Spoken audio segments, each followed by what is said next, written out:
Goeiedag en welkom hierso by Inspireer. Welkom terug, terwyl ons reis hierdie week deur die tema van passie. Hoe lyk 'n lewe wat passievol geleef word vir Christus? En hoe kan ek en jy daai, ek wil sê, aansteeklike passie in ons eie lewe kweek, sodat mense om ons net iets beleef van Christus en daai passie met ons deel? En ek het gister vir jou gesê dat dit begin by liefde, my liefde vir Christus, dis waar daai passie ontstaan. En ek het ook vir jou gesê, ek en jy moet passionate leef vir die Here, want anders sal niemand ooit dink dit is die moeite werd om Christus te dien nie. Ons moet passievol wees, ons moet opgewonde wees, ons moet nie rondloop met sulke hanggesiggies en verwag mense gaan die Here dien nie. Dit is nie hoe dit werk nie. Paulus skryf uit die tronk uit, dan sê hy, ek is so opgewonde om vir julle te skryf, ek is so bly, en selfs terwyl hy in die tronk is hy besig om mense op te rig vir Christus, is hy besig om siele te wen, dat selfs die bewaarders hulle lewe vir die Here gee. Nou is passion. Nou vandag is ons daar in Matteus 5 vers 15, ons het in 'n bekende gedeelte, ek lees weer die boodskapvertaling uit. Die Here sê, maar dit wat jy sê, kom uit jou hart. Die ander vertaling wat jy daar ken, sê, dit wat die hart van vol is, loop die mond van oor. Nou dis nie net 'n slagspreuk nie, dit kom uit die Bybel uit. Maar ek wil vir jou sê, ons kan nie help om te sê wat in ons harte aangaan nie. En partykeer gebeur dit wanneer ons kwaad is, dan kom dit wat in my hart is uit. Partykeer gebeur dit wanneer mense onder die invloed is van iets, en dan kom dit wat in hulle harte is uit. Soms is mense kwesbaar is, en hulle is in 'n verhouding, en hulle beleef net 'n oomblik, dan kom dit uit wat in ons harte is. En ek wil vir jou sê, wanneer die lewe ons druk, of selfs wanneer ons deur goeie tye gaan, dit wat in ons harte is, ek wil amper sê, ons mond getuig van die kondisie van ons hart. En as dit wat hier binne aangaan nie lekker is nie, ek kan dit nie wegsteek nie. Kunsmatigheid kan ek net vir so lank voorhou, dan begin mense die ware persoon sien agter dit.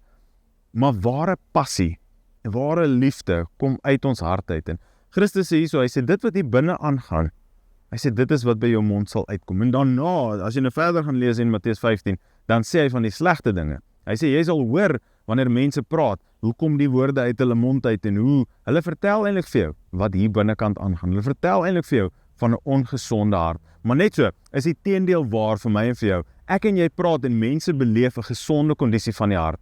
Hulle beleef 'n passie, hulle beleef 'n ywer, hulle beleef 'n dryf en 'n liefde vir Christus, wat bo alles uitstrek. En dit is waar ek en jy moet wees. So mag ek en jy, deur ons liefde vir hom, deur die passie wat ons vir hom het, ons hart op so 'n kondisie kry, dat ons gesond is binne, en dat dit wat by ons mond uitkom, net getuig van Christus se goedheid. En jy het al hierdie mense teëgekom wat, ek het al ou geken wat, hou so van visvang, hy is al waar hy praat. Nou ek hou ook van visvang, maar ek kan nie vir 5 ure daaroor praat nie, dit is vir my moeilik. Maar kan jy dink, as ek en jy so passionate is oor die Here, dat hy is dit wat ons oor praat, en hierdie stories van ons, en ons getuienisse wat altyd vars is, kom en dit bemoedig mense, dit versterk mense, en ek wil sê, hierdie passie drup van ons af. Hoe lok dit mense na die goedheid van Christus toe?